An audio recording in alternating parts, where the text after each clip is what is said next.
Over the course of the past week or so, I finally had an opportunity to finish an anime that I started almost 2 years ago at this point, and that would be JoJo's Bizarre Adventure Part 3. After years of hearing the praises of the Stardust Crusaders part in particular, as well as the larger JoJo's franchise of course, I have to admit I was starting to get a little bit worried at the end of the first season of the Egyptian adventure arc. I haven't exactly been discreet to those close to me about the fact that I was very iffy on the JoJo's franchise at large and my feelings towards the Shonen Battle series. It's gone through many ups and downs for me, with a lackluster first part that didn't really enthrall me or invest me that much in the world or the characters, and an exceptional second one that I found myself enjoying more than a lot of my favorite series even now. And then, even following into the third part, I still found myself thinking after the first season that it was going to be something I disliked and didn't really care for, much like the first part. It's because of this back and forth in my head, though, that I found myself asking what caused the shift between the moments in JoJo's that I was really in love with and rivaled some of my all-time favorite moments in anime, and the ones that made me wish I had chosen to just watch another anime and not wasted my time on the franchise. And after much deliberation, I think I can pretty safely say that the reason JoJo's can find its stride for me in the latter portion of its arcs, so much more than the first half, is because of its ability to use the over-the-top and exceedingly flamboyant and extra characters as a launching pad for the wacky, witty, and over-the-top battles that come with them. While by every extent of the imagination, early battles in JoJo's are still entertaining and can be just as wacky and witty, taking even Star Platinum's introduction outside of the fighting into the account with the initial jail cell scene, it is much easier to find myself enthralled with the environment that is otherwise so extreme and unbelievable by anime standards even, when I'm already invested in characters that are arguably even crazier than that. Thinking back on Part 2 in particular, this really started to make more sense to me. I mean, the Pillarmen were far less interesting villains than Dio ever was. I don't think this is something any of us will argue. And yet I found myself far more invested in Joseph's journey emotionally than I ever did with Jonathan's. Of course, there's plenty of good to be said about the characters in Part 1, but I really think JoJo started to find its stride and continues to excel in creating ensemble cast of traditionally two-dimensional characters that become three-dimensional and more fleshed out when they are put together and allowed to play off of one another's strengths. Joseph's journey is a good example of this, using his traditional relationship with Caesar, which is the straight man, funny man situation taken to an extreme, as JoJo tends to do. And as we see their dynamic of the straight by the book man and the funny witty one who wants to just wing the fight. Two of my favorite moments in the part aren't even the traditional climactic fights or exciting battles between the Pillarmen and them, but instead the moments of character growth for Caesar and Joseph really learning to care about one another and accept the fact that they both have different approaches, but ones that really allow themselves to shine. A good example of this would probably be the moment where they went to train in a foreign country and were immediately thrown into an oily pit and told to climb out using Haman, an ability they hadn't at all mastered at that point. This is something that I find myself frequently going back to, as no matter the part of the adventure, it is always something that's consistent.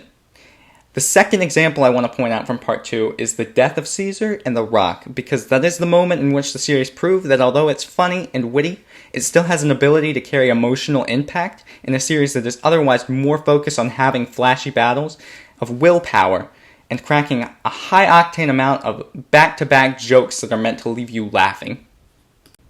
Now, what I want to stress by highlighting the love I had for the characters in Part 2 is that I think the strength is the same thing that really managed to redeem Part 3 in the latter half for me as well. I was initially not at all attached to the cast we were being introduced to, be it Polnareff, Abdal, Kakyoin, Iggy, or even Jotaro himself. Of course, the characters had really cool attributes and interesting, uniquely JoJo's designs, but that was really all they had going for them. My initial investment in the series came not from these new characters, but instead from Old Man Joseph, who I had originally grown attached to back in the previous part of the series. The whole reason I had even really decided to continue on with the third part was more for Joseph than anything else, getting to follow the multi-generational story, seeing an older version of a character I already loved. And while this served as an excellent way for me to get invested in a story I might not have gotten into as easily otherwise, I think it left me never really giving the rest of the cast a fair chance to show what they were made of either, because I was already so invested in a character that felt like he was getting sidelined. I mean, his Hermit Purple was by no means near as strong a stand as, say, Jotaro's Star Platinum or Kakyoin's Hierophant Green. However, by the end of the first season, without even quite realizing it myself, I'd found myself just as invested in these new characters, with the exception of Iggy, of course, who would be introduced with the second season, as I was in Joseph. I don't know what moment it was that really got me invested in these characters, be it the moment they met up with Abdul again, who the series had really managed to convince me was dead prior to that episode, or in the same episode maybe when Polnareff had to come to terms with the fact that no matter how much he wished he could bring back his sister from the dead, someone he failed to protect from Dio originally, he couldn't do it. Or maybe even the submarine scene, when we finally start to see signs of the cool and calculated Jotaro opening up to his grandfather Joseph, who had finally come to understand, had earned his confidence through his own skills and talents, and not through his lack of care for his family. Or it could have even been the latter portion of the second season, when we understand why the journey meant so much to Kakyoin in his final moments, or when Iggy finally realized for himself that his pride didn't mean he had to avoid forming bonds with people, but instead that he had earned the right to them just as much as any human had, even sacrificing himself in a bloody battle with a stand user, Vanilla Ice, to save Polnareff, and allowing him to defeat him in a battle that was all but lost otherwise. All I know is by the time the bloody battle with Dio had taken out half the group of the traveling companions, I had found myself shedding tears for the same characters that I had thought at the start of the series were uninteresting and bland excuses to have exciting fights with witty battles.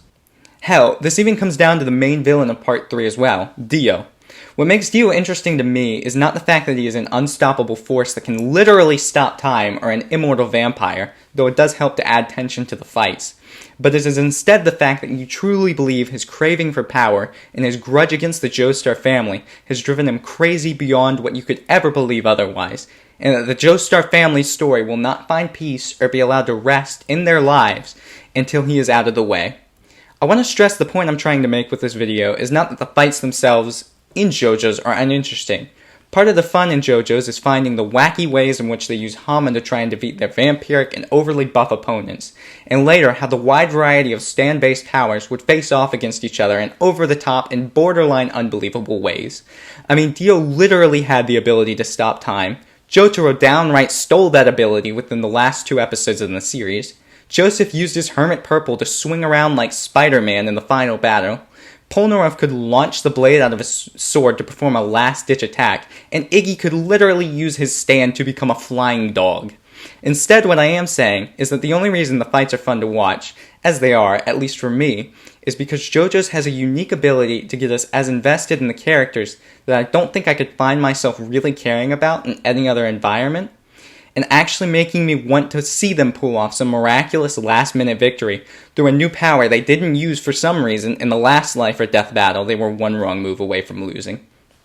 These characters are why I will be saying something I thought I never really would, and that JoJo's does not only deserve the praise it gets, if you are a fan of battle shonen series like me, but it is just downright a must-watch series no matter who you are, and it is generally a series with an uncanny ability to get you invested in the world, as it is in creating a fun and unique environment for its battles. Hey guys, MyHeroDeku here. If you made it this far into the video, I just want to say thank you, because I know it was a lot of rambling, and believe me when I say it was a lot of script work and re-recording as I keep skipping over stuff and mispronouncing it, and I also know it's been a long time since I actually posted anything on this channel. I had to focus on finishing up high school, and then I just kind of got lazy with it, if I'm being perfectly honest, but I'm hoping to be back and posting more often recently with a new, more scripted style of video like this, hopefully, as well as my traditional manga chapter videos and rants about new series that I tend to like. I really want to do one on the new Shadow House series as soon as I get caught up to that one, because it's got my attention peaked just with the uniqueness of it, but I just wanted to start something out with a video I could really be proud of, and it felt like scripting it was the best way to go about that. Again, thank y'all for sticking around, and if you made it this far, this has been MyHeroDeku, signing off.